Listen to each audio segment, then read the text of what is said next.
fanifanaiko io sy toerako mandraky izay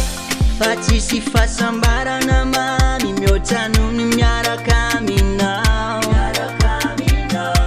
na ireo fitahina tsy ho lamy zeo avoko ny voninahitra mino ny trangatriana tao tsy afanifenako de fanao re na izany endrikanako izorako hatrany ny lalanao e manoko anao ao ideranao ao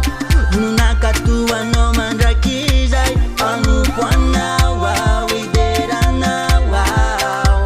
anazavy indray le lalanao ay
kura atizay